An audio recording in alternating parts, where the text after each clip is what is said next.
Tax से जुड़ी हर उलझनों को दूर करने के लिए लेकर हम हाजिर हैं आपका पसंदीदा शो टैक्स गुरु, जहां हम नियमों के दायरे में रहकर टैक्स बचाने के बेहतरीन तरीके आपको बताते हैं।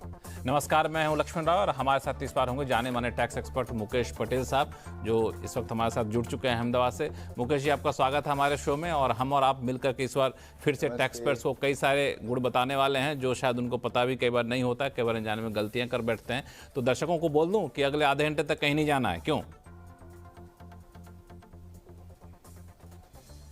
बिल्कुल, क्यों नहीं। हम आज बहुत बड़े बड़े गुरु मंत्र भी देने वाले हैं, बड़े बड़े गुरु मंत्र देने वाले हैं टैक्स गुरु में, इसलिए कहीं जाइएगा नहीं, क्योंकि शो में आपको हम बताने वाले हैं कि अगर आप अपने रिश्तेदारों को गिफ्ट में खिलौने, ज्वेलरी, इन सब की बजाय आप म्यूचुअल फंड के यूनिट गिफ्ट कर रहे हैं, तो उस पर टैक्स कौन देगा? आप देंगे या फिर आपके रिश्तेदार देंगे? और अगर आप एनआरआई हैं और एनआरआई है तो कैपिटल गेन्स टैक्स आपको बन रहा है, तो उसको बचाने के लिए आपके पास क्या क्या तरीके हैं, चाहे घर खरीद के हो या फिर शेयर बेच करके हो, इन सब में टैक्स बचाने का तरीका कुछ है क्या?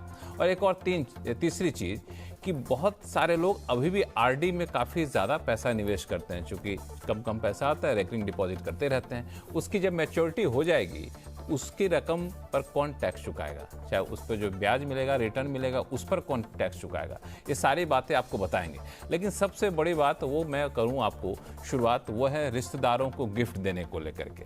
दरअसल बहुत सारे लोग पहले तो रिश्तेदारों को गिफ्ट में कपड़े देते थे, ज्वेलरी देते थे, कई लोग गिफ्ट में घर दे दिया करते थे। लेकिन अब एक जिस तरीके से इक्विटी कल्चर तेज हुआ है ना, तो लोग अब रिश्तेदारों को म्यूचुअल फंड के यूनिट्स गिफ्ट करने लगे हैं। अब उसका फ़ायदा ये है कि आप कपड़े दिए तो कपड़े पहन कर तो फेंक देंगे, वो कपड़ा पुराना हो जाएगा। लेकिन म्यूचुअल फंड के यूनिट जो हैं, जैसे जैसे शेयर मार्केट उभरता रहेगा, खिलता रहेगा, उनके गिफ्ट की रकम बढ़ती जाएगी, गिफ्ट की कीमत बढ़ती जाएगी। तो कई लोग ऐसे गिफ्ट को बड़े दिल से स्वीकार करते हैं और उसको अच्छे से रखते भी हैं और सालों साल याद रखते हैं। लेकिन सवाल तब उठता है कि जब इस म्यूचुअल फंड से आमदनी होने लगे तो टैक्स कौन चुकाएगा? पहली बात तो टैक्स की देनदारी बनती है क्या, और बनती है तो चुकाएगा कौन? जिनको आपने गिफ्ट दे दिया वो चुकाएंगे या फिर आपके ऊपर ही देनदारी बनती है? इन सारे सवालों का जवाब बहुत ही ज्वलंत है, कई लोग पूछते हैं। तो मुकेश पटेल साहब इस बार स्पेशल लेकर के आए हैं इस बारे में अपनी पेशकश। मुकेश जी, पहली बात तो है कि म्यूचुअल फंड यूनिट के गिफ्ट जो है वो हम कर सकते हैं सीधा ऑनलाइन, कहीं कोई हमें कोई दिक्कत नहीं है कि उसको पहले इनकैश करिए फिर सामने वाला खरीदे, ऐसा कुछ नहीं है। सबसे पहले हम दर्शकों को बताएं कि डीमैट या नॉन डीमैट, लक्ष्मण जी, आप बिल्कुल इत्मीनान से गिफ्ट कर सकते हैं। That's number 1।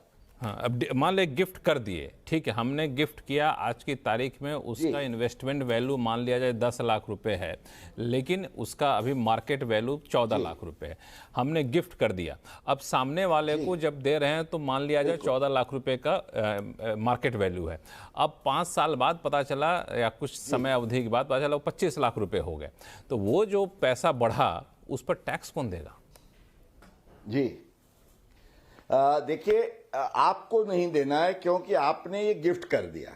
सिवा के आप जिसको गिफ्ट करते हैं वो क्लबिंग प्रोविजंस के ट्रैप में हैं। माना आपकी पत्नी को या अपने माइनर चाइल्ड या पुत्रवधू को दिया, जो सेक्शन 64 हम अक्सर टैक्स गुरु में बात किया करते हैं, उस केस में आप ये गिफ्ट देना एडमिसिबल नहीं है। पर मान लीजिए और केसेस, आपके माता पिता है, आपके बेटे बेटी है जो एडल्ट्स है, और रिश्तेदार जो रिश्तेदार की दायरे में जिस पर गिफ्ट देने से कोई टैक्स नहीं लगता है, उनको जब आप गिफ्ट देते हैं तो लक्ष्मण जी इसमें आपको कुछ टैक्स नहीं भरना है। जो गिफ्ट लेता है उसको लेने के समय भी कोई टैक्स नहीं लगता है। जब वो बेचेगा तो क्या होगा, आपकी जो कॉस्ट थी वो उसकी कॉस्ट हो जाएगी और आपका पीरियड ऑफ होल्डिंग भी पीरियड ऑफ होल्डिंग हो जाएगा। तो ये एक बड़ी इंटरेस्टिंग बात है कि मान लीजिए मैंने मेरे रिश्तेदार को गिफ्ट किया आज और वो 2 दिन के बाद भी वो उसको रिडीम करके सेल कर देता है, तो उस केस में उसके हाथ में, अगर मेरे हाथ में ये लॉन्ग टर्म था तो उसके लिए भी लॉन्ग टर्म रहेगा। और समझिए इक्विटी के यूनिट्स है तो 1,25,000 तक तो उसको साल में और कोई नहीं है, तो उसको पूरे का पूरा एग्जम्पशन मिलेगा। या तो लॉन्ग टर्म का फायदा 2 दिन रखने के बाद भी उसको केवल 12.5%, अगर 1.25 लाख से ज्यादा है तो उस मात्रा पर आपको टैक्स देना होगा। तो ये बहुत सारे प्लानिंग आप कर सकते हैं। और भी एक मैं बहुत इंटरेस्टिंग बात बताऊं हमारे दर्शकों के लिए, तो ये है कि अभी क्या है कि आप जब किसी अपने रिश्तेदार को गिफ्ट देते हैं, समझिए ये डेट फंड के यूनिट्स हैं, तो डेट फंड के यूनिट्स में तो ये डीम्ड शॉर्ट टर्म गेन्स माने जाते हैं, उसको लॉन्ग टर्म 111A या शॉर्ट टर्म 111A में शॉर्ट टर्म या 112A में लॉन्ग टर्म में नहीं आता है। तो उस केस में ये आपकी नॉर्मल इनकम हो गई। अब आपने जिसको गिफ्ट दिया वो जब बेचता है तो उसको वो लोअर स्लैब में, मान लीजिए वो बेचता है, उसको 12 लाख के अंदर ही उसको गेन हुआ, डीम्ड गेन, तो लक्ष्मण जी उसके केस में 0 टैक्स आएगा। तो बहुत सारा प्लानिंग है, 1,25,000 का इक्विटी में, और ये all this planning you can save tax. हालांकि आपने जो है बता तो दिया, लेकिन मैं इसको दूसरे तरीके से देख रहा था कि जो गिफ्ट आप दे रहे हैं वो गिफ्ट भी एक तरीके से गिफ्ट के साथ साथ आप टैक्स भी गिफ्ट कर रहे हैं, मतलब टैक्स बनता है तो टैक्स सामने वाले को ही देना पड़ेगा, ये भी क्लैरिटी रहनी चाहिए। तो ये जो अपनी टैक्स की देनदारी भी आप उसको दे रहे हैं, लेकिन तो जो गिफ्ट मिलता है उस गिफ्ट की रकम जब मान लिया मैं आपको फिर आऊंगा, फिर आपको बताता हूँ, मुझे मेरी बात को सुन लीजिए। अगर कोई गिफ्ट आपने दिया 15 लाख के मार्केट वैल्यू का मैं बता रहा हूँ, और उसका एक्विजिशन वैल्यू 10 लाख रुपए है, और वो गिफ्ट लेने के ठीक अगले दिन बेचना चाहता है, तो 5 लाख पे उसको टैक्स देना पड़ेगा, अगर टैक्स के दायरे में आता है। तो ये ना माने कि 15 लाख का म्यूचुअल फंड गिफ्ट मिला है जी, ये टैक्स घटाने के बाद हाँ आता है तो उसको देना पड़ेगा। यही बात है ना लक्ष्मण जी। हाँ। लक्ष्मण जी समझिए, हम दर्शकों को ये समझाना चाहते हैं कि मेरे केस में ये जो 5 लाख है, अगर वो टैक्स होता तो मैं तो 30% के ब्रैकेट में होता एक डेट फंड के केस में। ये 5 लाख का गेन मैं ट्रांसफर करता हूं तो वो टैक्स के साथ नहीं, मेरे टैक्स के रेट के साथ ट्रांसफर नहीं करता हूं, मैं जो देता हूं उसको उसका रेट लगेगा। अब उसको ये 5 लाख उसके 12 लाख में आ जाएंगे तो 0 टैक्स होगा। तो मैं 30% से भरता था टैक्स, वो जिसको दिया वो 0% से भरेगा। एक आखिरी सवाल, हाँ बिल्कुल, नहीं बिल्कुल मैं समझ गया आपको। एक आखिरी सवाल फिर मैं चलूंगा, नागेंद्र जी बहुत देर से इंतजार कर रहे हैं फोन लाइन पे, कि ये किसी के साथ भी लागू हो सकता है। मान लिया नाते रिश्तेदार को छोड़ दिया जाए, किसी हम फ्रेंड को भी गिफ्ट करते हैं तो सेम नियम अप्लाई होगा कि जो टैक्स देनदारी है वो उस पर बनेगी? नियम यही होगा, नियम यही होगा लक्ष्मण जी, लेकिन इसमें फर्क इतना होगा कि जब आप देते हैं तो रिश्तेदार है, कोई भी वैल्यू है उसको टैक्स नहीं लगता है। गैर रिश्तेदार है तो 50,000 से ज्यादा उसकी इनकम गिनी जाती है। पर उसमें भी स्मार्ट प्लानिंग ये हो सकता है, मान लीजिए आपने अपने दोस्त को दिया, अब दोस्त की इनकम ज्यादा है नहीं, उसको देते हैं तो वो 56(2) में उसकी इनकम मानी जाएगी। पर अगर वो 12 लाख के अंदर के दायरे में है तो उसको रिबेट का फायदा मिलेगा डेट फंड के income from deemed capital gains में, तो उसको भी टैक्स नहीं लगेगा। तो स्मार्ट प्लानिंग से आप गैर रिश्तेदार को भी दे सकते हैं, ये ख्याल रखिए। बिल्कुल, बहुत ही इंटरेस्टिंग टॉपिक आपने इस बार का रखा है, बहुत ही बेहतरीन है, बहुत लोगों के काम की चीज़ है, टैक्स प्लानिंग के लिहाज से भी और गिफ्ट देने के लिहाज से भी, गिफ्ट लेने के लिहाज से भी। चलिए शुरू करते हैं सवाल जवाब का सिलसिला। सबसे पहले चलते हैं कोलकाता, जहां से नागेंद्र प्रसाद जी हमारे साथ जुड़ चुके हैं। नागेंद्र जी नमस्कार। नमस्कार लक्ष्मण जी, और पटेल साहब को भी नमस्कार जी। नमस्कार नमस्कार, बताया जाए सवाल क्या? नमस्कार। मैं एक रिटायर्ड भारतीय हूँ जी, एक पिछले साल रिटायर किया हूँ, मेरी पत्नी हाउसवाइफ है। सीएनबीसी का टैक्स गुरु मैं पिछले लास्ट 15 साल से देख रहा हूँ, मुझे बहुत पसंद आता है। बहुत बहुत धन्यवाद। सीएनबीसी का सभी प्रोग्राम मैं रेगुलर दर्शक हूँ। मेरा सवाल है ये कि मैं जो रिटायर किया तो उसमें जो अमाउंट, जो राशि हमें मिला है, तो अभी तक मैं अपने नाम से फिक्स किया हूँ, तो उसका जो इंटरेस्ट है तो उसके ऊपर तो मेरी देनदारी बन जाती है। तो उस पैसे का क्यों, क्या 50% मैं अपने वाइफ के नाम से फिक्स कर सकता हूं, जिससे टैक्स देनदारी कुछ बच सके? मुकेश जी क्या कहेंगे? बिल्कुल बिल्कुल कर सकते हैं नागेंद्र जी, आप इतने सालों से टैक्स गुरु देखते हैं, आपको हमें कुछ तो गिफ्ट देना चाहिए। आपको ये गिफ्ट समझिए, एडवाइस ये है कि आप अपना जो भी रिटायरमेंट का पैसा मिला है उसका आधा पैसा आप जैसे चाहते हैं अपने अकाउंट से अपने वाइफ का अलग बैंक अकाउंट खोलिए, उसका पहला नाम रख के आपका दूसरा नाम रख सकते हैं और उसमें आधी राशि आप जमा करिए, उसका इन्वेस्टमेंट करिए और उसके पान के आधार से इन्वेस्टमेंट होगा, वो उसकी इनकम मानी जाएगी। आधी इनकम पर वो टैक्स भरे, आधी इनकम पर आप टैक्स भरो। ये बिल्कुल लेजिटिमेट टैक्स प्लानिंग है लक्ष्मण जी, इसमें कोई दिक्कत नहीं है। चलिए नागेंद्र जी 15 साल से देख रहे हैं CNBC आवाज़ के टैक्स गुरु को, तो इतनी तो टैक्स प्लानिंग खुद भी कर लेते हैं वो। चलिए बहुत बहुत धन्यवाद नागेंद्र जी हमसे जुड़ने के लिए। और चलते हैं दिल्ली, जहां से नवीन कुमार गुप्ता जी फोन लाइन पे। नवीन जी नमस्कार, क्या उलझन है आपकी? नमस्कार जी। नमस्कार नमस्कार सर मेरी ये रिक्वायरी है जी कि मैंने सन 10 मार्च 2020 में 10,000 रुपए पर मंथ के हिसाब से recurring account, deposit account post office के अंदर 5 साल के लिए खुलवाया था। ठीक है। और ये रिकरिंग अकाउंट मेरा 10 मार्च 2025 के अंदर मैच्योर हो गया और इसके मद में मुझे 6 लाख रुपए तो प्रिंसिपल अमाउंट मिला है और 1,23,138 रुपए मुझे इंटरेस्ट अमाउंट मिला है। अच्छा। अब मेरी क्वारी ये है सर कि जो 1,23,138 रुपए मिले हैं मुझे फाइनेंशियल 2024-25 में, वो मेरी इंटरेस्ट इनकम 2024-25 की मानी जाएगी या फिर ये जो 5 साल तक मैंने 10-10 हजार इंस्टॉलमेंट पे किए हैं, डिपॉजिट किए हैं, ये इसकी इंटरेस्ट इनकम मानी जाएगी 5 साल की? बिल्कुल मुकेश जी बताएंगे, बहुत ही अच्छा सवाल है मुकेश जी। उनको हमें सवाल ये पूछना है कि आपने ये जो इंटरेस्ट आपको अभी एक्रूअल बेसिस पर अभी मिला on actual receipt credit in your account, वो आगे के सालों में प्रोपोर्शनेट आपने दिखाया था एक्रूअल बेसिस पर? नहीं सर, मैंने नहीं दिखाया था। तो अगर आपने नहीं दिखाया था ना, तो ये अमाउंट आपने आगे नहीं दिखाया था तो आपको अभी पूरा अमाउंट इनकम के तौर से दिखाना पड़ेगा।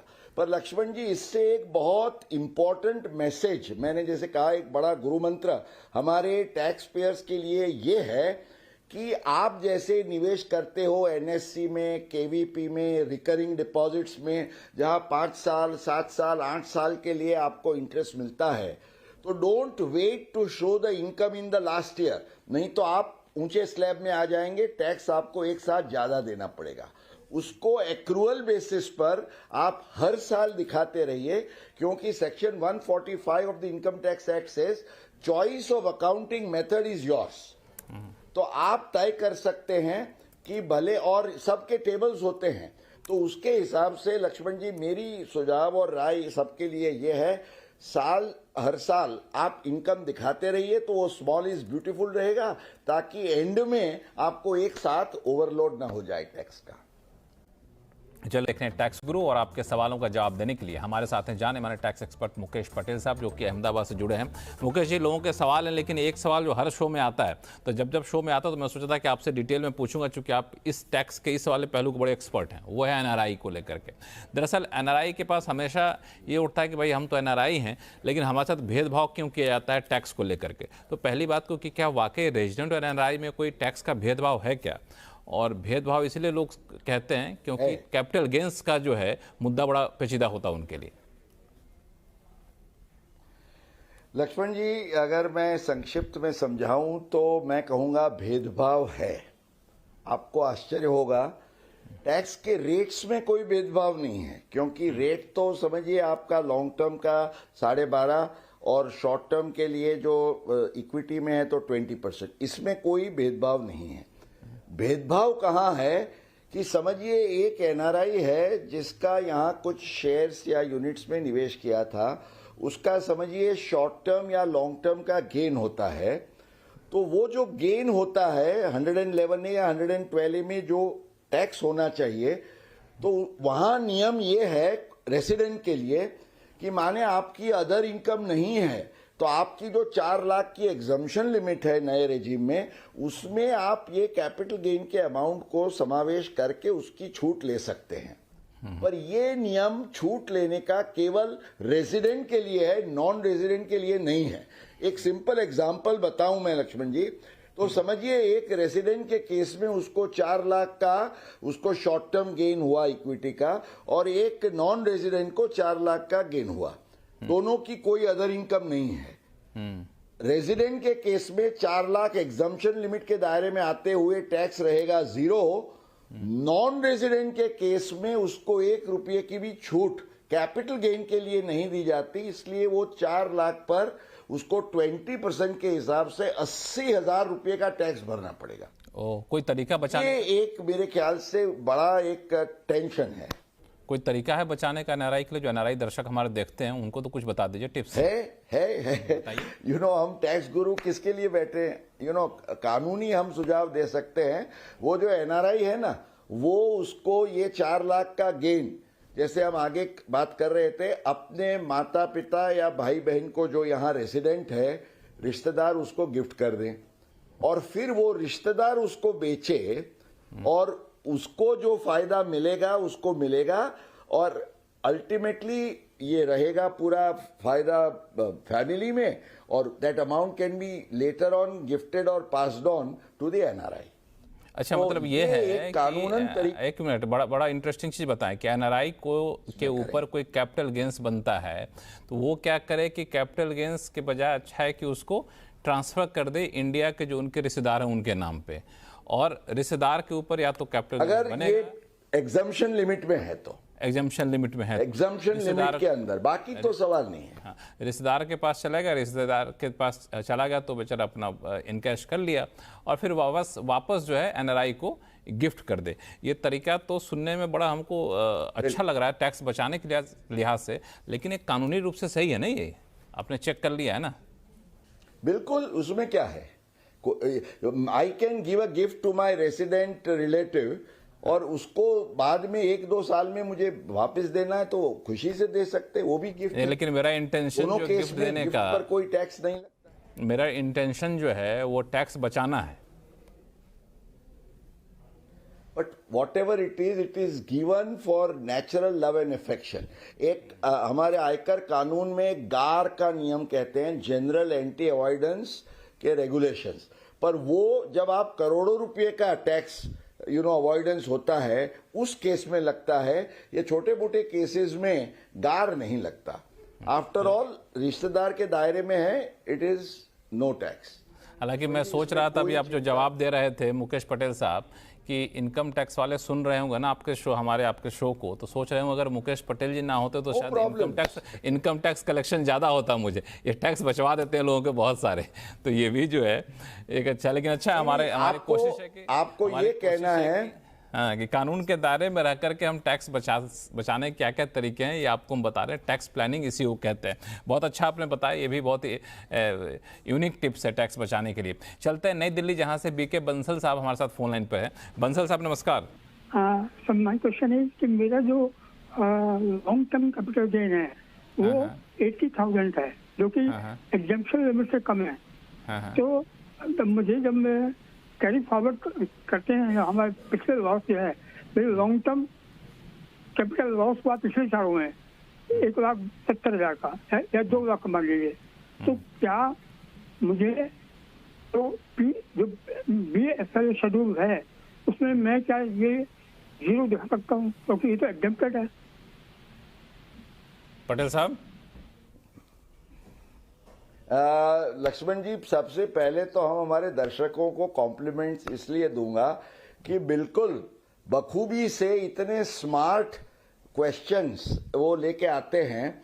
हालांकि अनफॉर्चुनेटली उनको मैं थोड़ा डिसअपॉइंट करूंगा, क्योंकि ये जो ITR की यूटिलिटी है ना, उसमें जो आप सुझाव दे रहे हैं कि can I pick and choose, कि मेरा 1,25,000 के दायरे में मेरा जो लॉन्ग टर्म कैपिटल गेन का फायदा है उसको मैं पहले ले लूं, और मेरा जो शॉर्ट टर्म का कैपिटल लॉस अगले सालों से आ रहा है उसको मैं होल्ड करके आगे बढ़ाऊं। पर यूटिलिटी जो ITR का आपका रिटर्न होता है, वो जैसे ही कोई गेन देखेगा लॉन्ग टर्म या शॉर्ट टर्म, और आगे का शॉर्ट टर्म का लॉस आपका कैरी फॉरवर्ड है, इमीडिएटली वो सेट ऑफ हो जाएगा, आपका शॉर्ट टर्म लॉस कम हो जाएगा।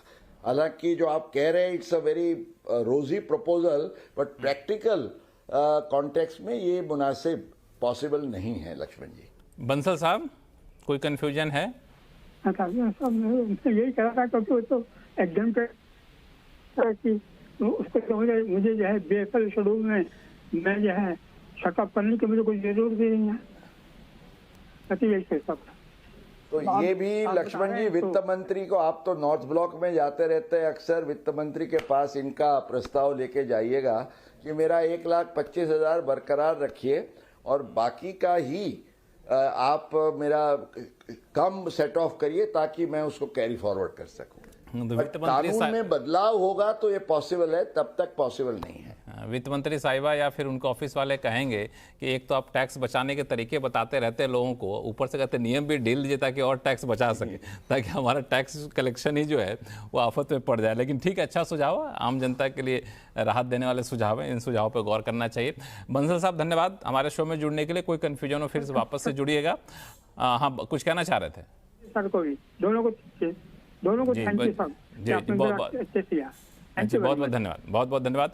मुकेश पटेल साहब, आपका बहुत बहुत शुक्रिया, बहुत ही शानदार और जानदार आपने टैक्स टिप इस शो में दिए हैं।